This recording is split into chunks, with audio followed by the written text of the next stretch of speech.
Siku moja Yesu na wanafunzi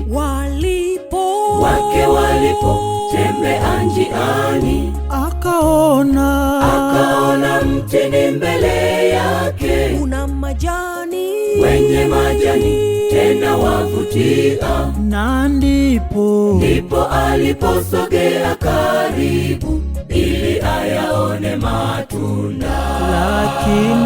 Lakini jambo la kusikitisha, mtini hauna matunda. Siku moja Yesu na wanafunzi walipotembea njiani, akaona mtini mbele yake una majani, wenye majani tena wavutia, na ndipo aliposogea karibu ili ayaone matunda. Lakini jambo la kusikitisha, mtini hauna matunda.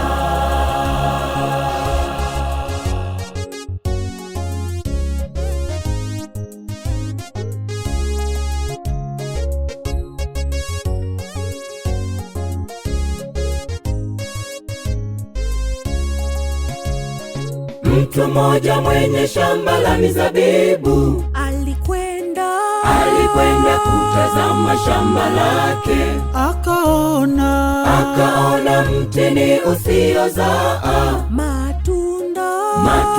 Akamwambia mtunzaji, tazama ni mwaka wa 3 sasa, naja nikitafuta matunda.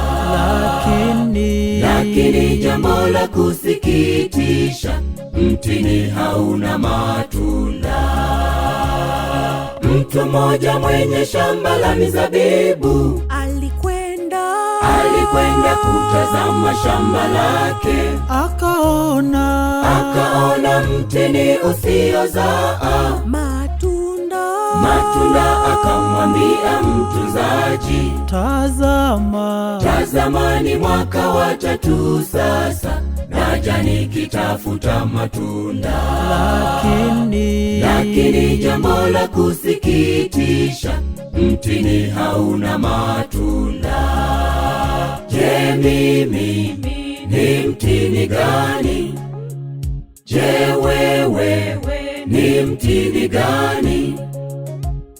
Tumo kanisani kwa muda mrefu, Yesu ahitaji tuzae matunda ya Roho. Je, mimi ni mtini gani?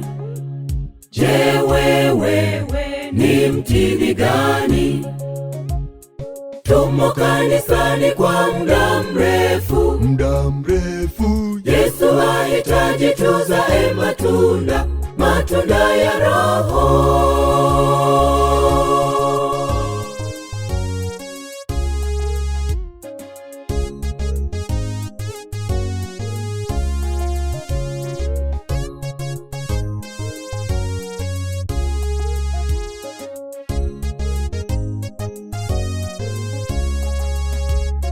Mtini wa kwanza ulilaaniwa, na mara ukamga ule. Mtini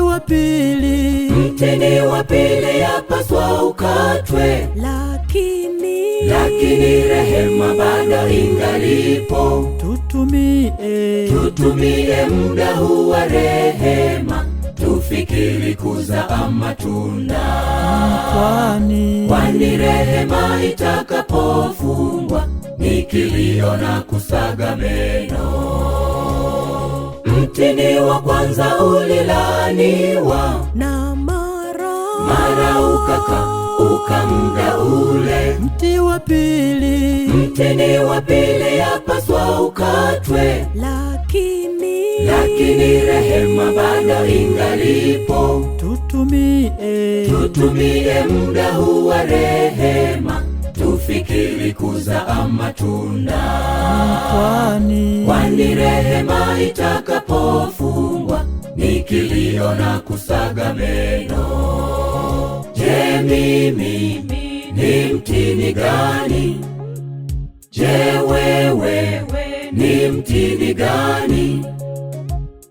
Tumo kanisani kwa muda mrefu, Yesu ahitaji tuzae matunda, matunda ya Roho. Je, mimi ni mtini gani?